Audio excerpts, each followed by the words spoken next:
Why is it that the most ignorant among us often seem the most convinced of their brilliance, while the truly wise are the ones plagued by doubt? Think back. Have you ever found yourself in a heated debate with someone you knew, without a shadow of a doubt, was wrong? Their arguments were hollow, their facts distorted, yet their confidence was unshakable.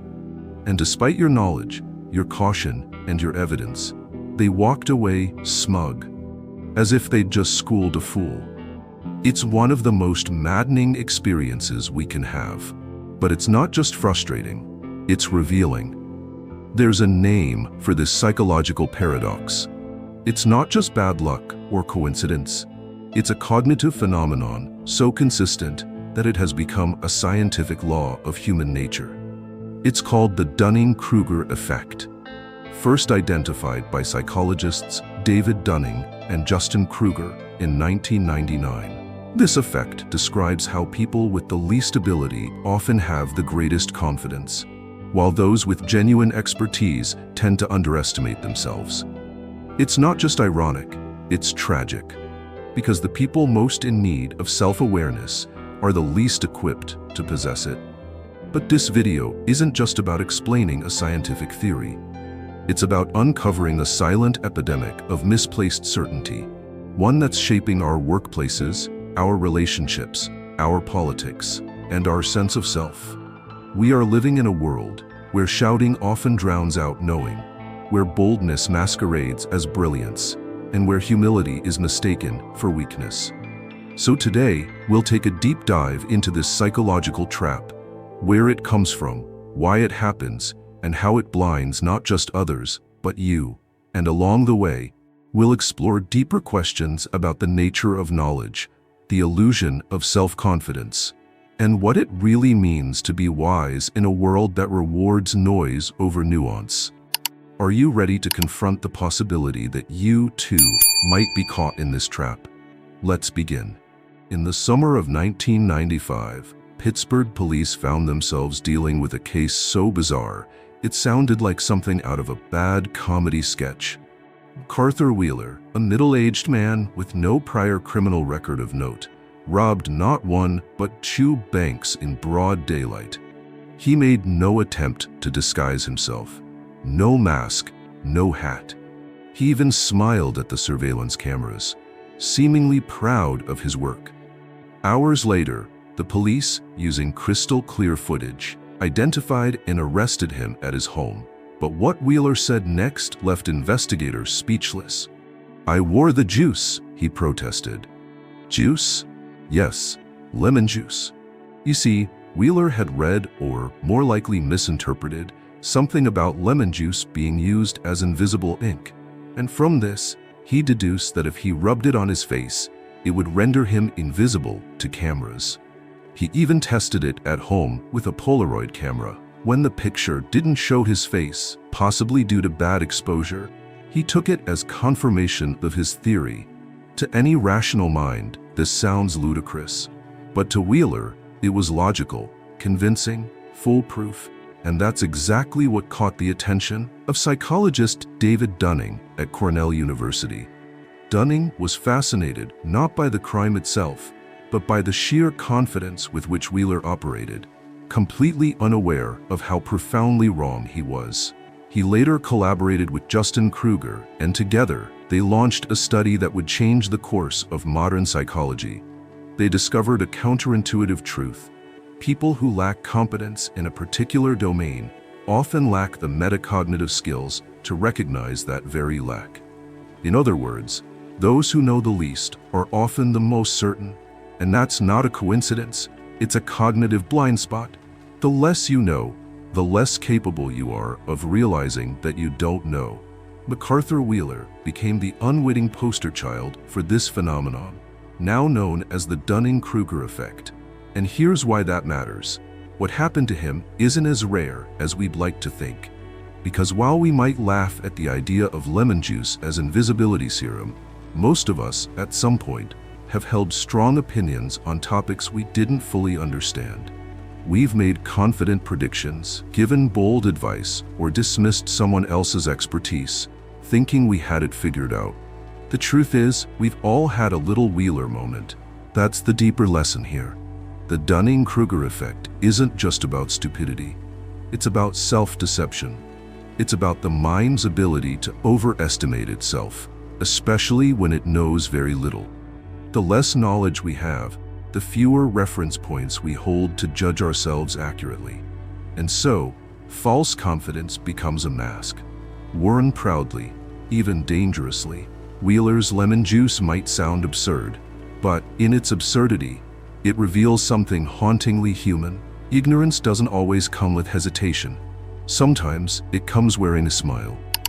So what exactly is happening inside the mind of someone like MacArthur Wheeler? And more importantly, how often is it happening to all of us? The Dunning-Kruger effect, at its core, is a metacognitive blind spot. It's a phenomenon where individuals with low ability in a certain area overestimate their competence, often dramatically, because they lack the very skills required to recognize their own incompetence. This is what makes the effect so insidious. The same lack of knowledge that makes someone perform poorly is the exact thing preventing them from realizing they performed poorly. You don't know what you don't know, and worse, you think you know. David Dunning himself once explained it in a sentence that has since become iconic. The skills you need to produce the right answer are exactly the skills you need to recognize what a right answer is. It's like someone who can't sing trying out for a vocal competition. Not only do they sing badly, but they also leave the stage convinced they were brilliant. Why? Because the ability to sing well is the same ability needed to discern bad singing.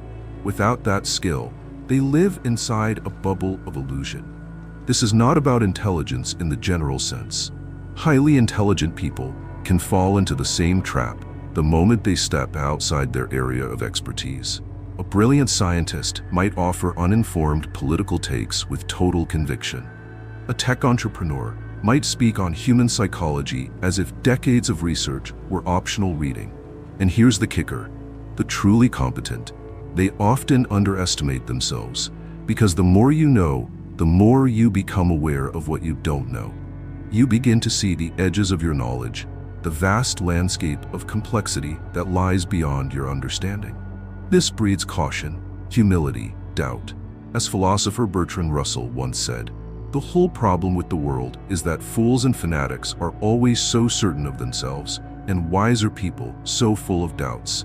This quote could be the thesis of the Dunning-Kruger effect.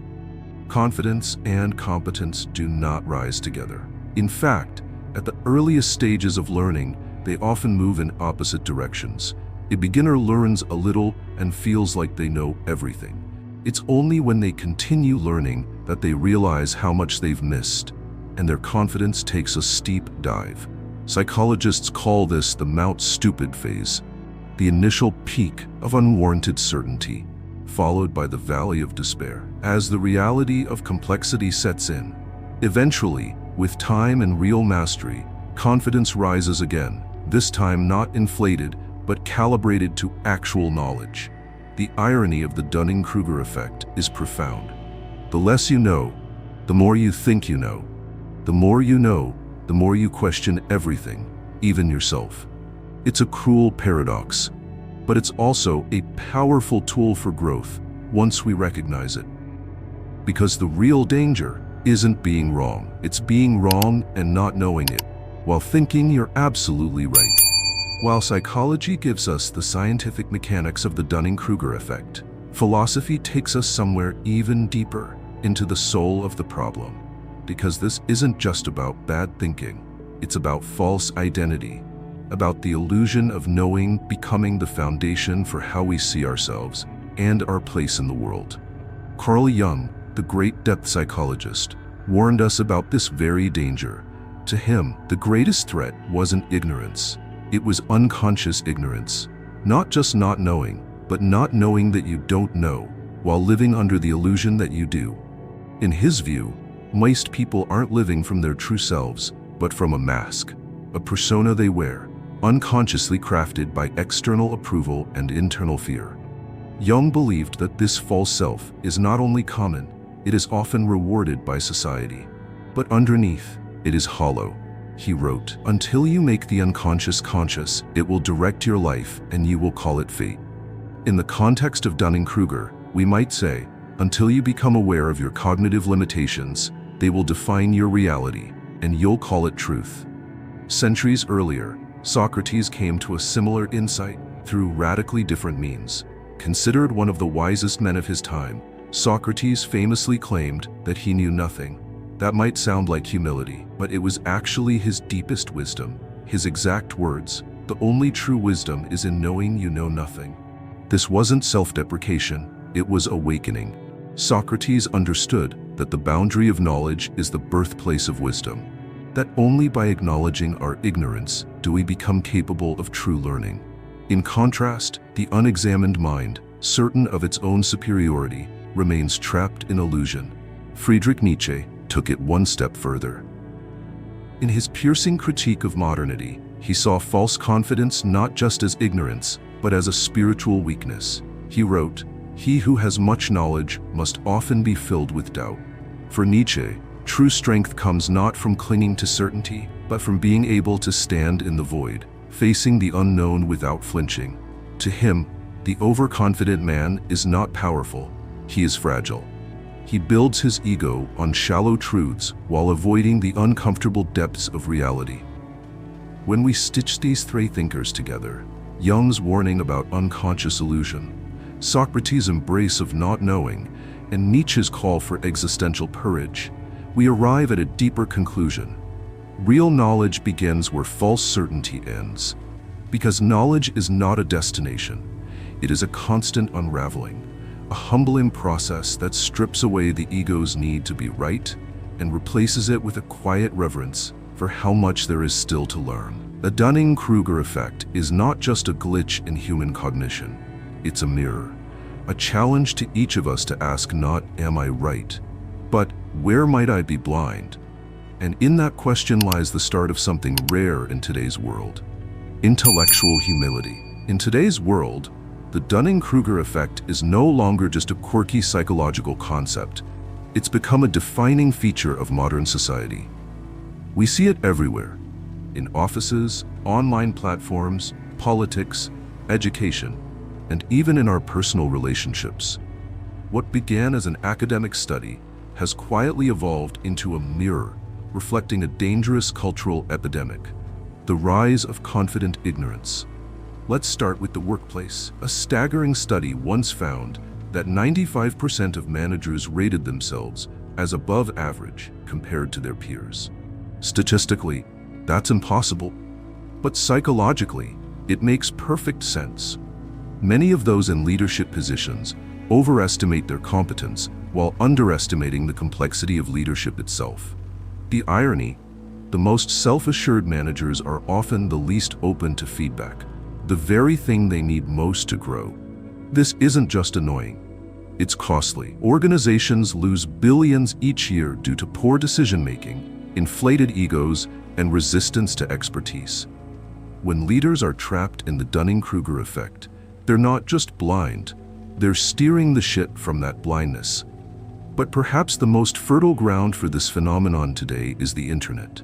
On social media, the lines between expert and amateur have all but disappeared.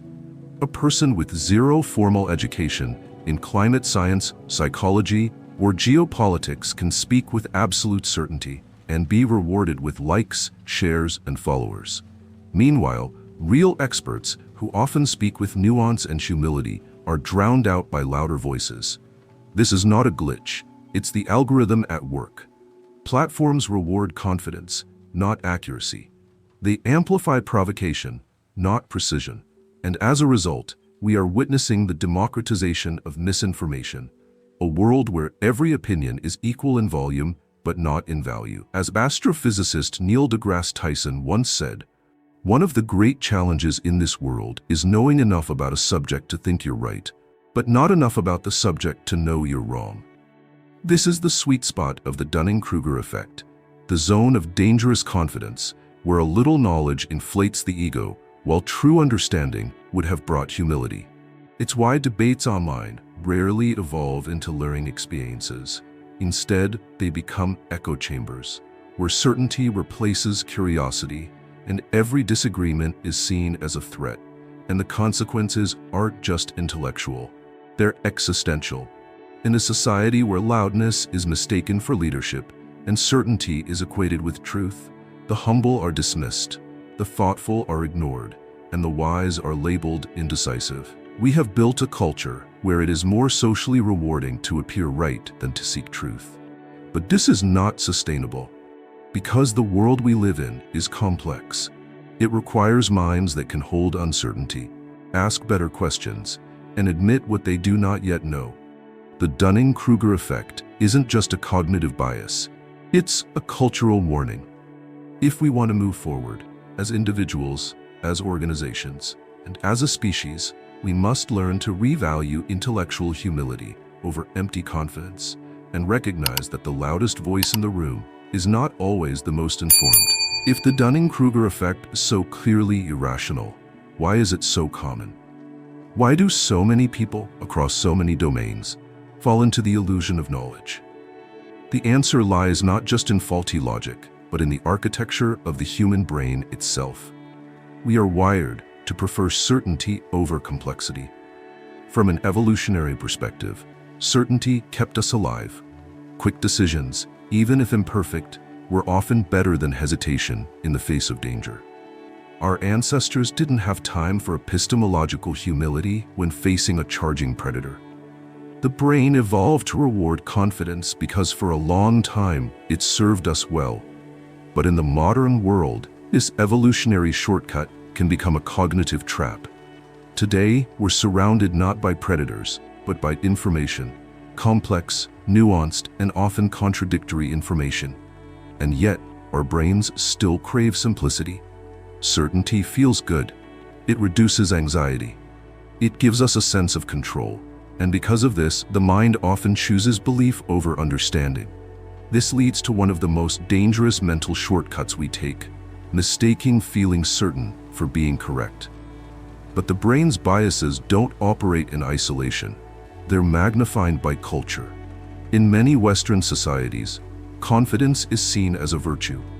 From childhood, people are taught to believe in yourself, speak with conviction, and fake it till you make it. These messages, while well-intentioned, can easily reinforce the illusion that certainty equals competence. In job interviews, in boardrooms, even in dating, those who speak loudly, assertively, and with bold declarations are more likely to be taken seriously, regardless of the accuracy of their claims. In this environment, humility can be misinterpreted as weakness, doubt can be mistaken for ignorance, and thoughtful reflection can be dismissed as indecision. It's no surprise, then, that the Dunning-Kruger effect flourishes in cultures that prioritize presentation over depth. But perhaps the most potent amplifier of all is the online world. Digital environments often lack the most important ingredient for growth: feedback. In face-to-face conversations, people can correct us, challenge us, or signal confusion. But online, especially within curated echo chambers, we're often surrounded by agreement, reinforcement, and algorithmic validation. We post an oversimplified opinion, get hundreds of likes, and suddenly believe we've understood a complex issue. We follow voices that echo our own biases, mistaking alignment for truth. And over time, without correction, we grow more confident, not because we've learned more, but because we've heard no objections. This is how overconfidence becomes self-reinforcing. It's not that people don't want to learn, it's that the modern world makes it dangerously easy to feel like you already have. The tragedy of the Dunning-Kruger effect is not in being wrong. That's human. The tragedy is believing you're right, and never finding out that you're not. Because without feedback, without friction, and without doubt, ignorance can flourish, dressed in the clothing of certainty. To escape this trap, we must confront one of the most uncomfortable truths of all. Our brains are built for survival, not for truth. And sometimes, the very instincts that once kept us alive are now the very ones keeping us from wisdom. So how do we escape the Dunning-Kruger trap? If overconfidence is natural, culturally rewarded, and digitally reinforced, what hope do we have of seeing ourselves clearly? The answer isn't to eliminate confidence. It's to balance it with something deeper. A rare and powerful quality known as epistemic humility. Epistemic humility is the ability to hold your beliefs with confidence while remaining open to the possibility that you might be wrong. It's not self-doubt, it's self-awareness. A mindset that says, I believe this, but I'm willing to learn. In a world addicted to certainty, this balance is revolutionary. It begins with a practice that many people avoid: seeking feedback, especially from those more skilled, experienced, or knowledgeable than you. True growth doesn't happen in echo chambers. It happens when your ideas are tested, stretched, and sometimes dismantled by others who see what you can't. It takes courage to ask, what am I missing? It takes maturity to hear, you're wrong, and not collapse, but grow. Yet this is how real expertise is built. Not by accumulating confidence, but by confronting reality. Not by avoiding discomfort, but by embracing it. Psychologist Albert Bandura, the father of self-efficacy theory, famously said, people who believe they can succeed bounce back from failures. They approach problems thinking about how to solve them, rather than worrying about what could go wrong. This kind of resilient confidence is essential. Without it, we become passive, fragile, or paralyzed by self-doubt. But even Bandura's insight needs a companion, because belief in yourself, if not grounded in reality, can become delusion. That's where epistemic humility enters the picture. Without humility, confidence becomes arrogance. Without confidence, humility becomes insecurity. But when the two are integrated, when we trust in our ability to grow while acknowledging our limitations, we become not only more competent, but more trustworthy, more adaptable, and ultimately, more wise. This mindset transforms how we approach learning. Instead of needing to be right, we begin asking better questions. Instead of defending our ideas, we test them with curiosity. And instead of fearing what we don't know, we learn to see ignorance as an invitation, not an insult. Cultivating this balance isn't easy. It goes against our instincts, our culture, and much of our social conditioning. But it is possible and increasingly essential.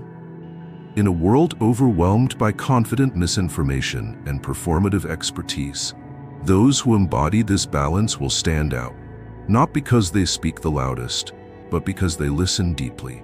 Not because they have all the answers, but because they know how to ask the right questions. The journey toward wisdom doesn't begin with knowing.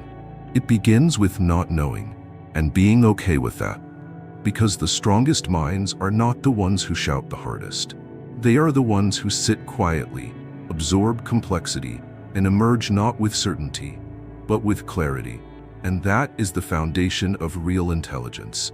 The courage to learn, the confidence to act, and the humility to grow. By now, one truth should be painfully clear.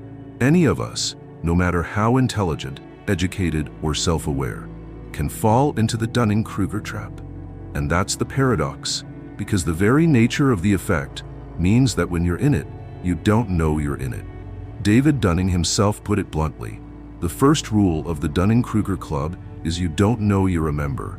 This isn't just a clever punchline.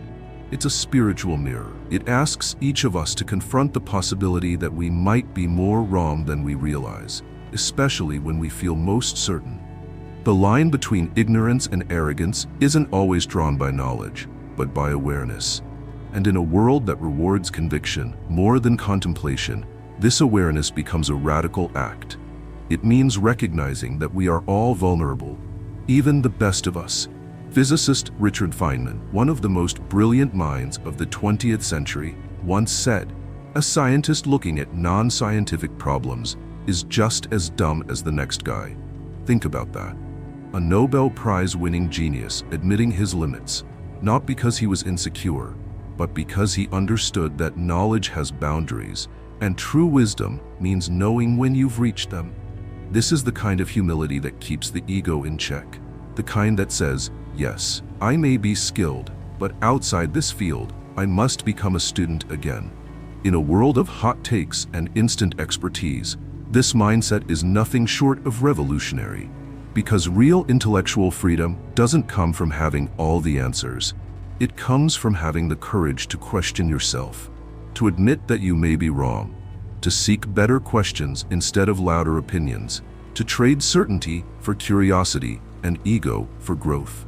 This is not weakness, it's power, because the moment you stop needing to be right is the moment you become truly capable of learning, of evolving, of seeing the world with eyes unclouded by illusion.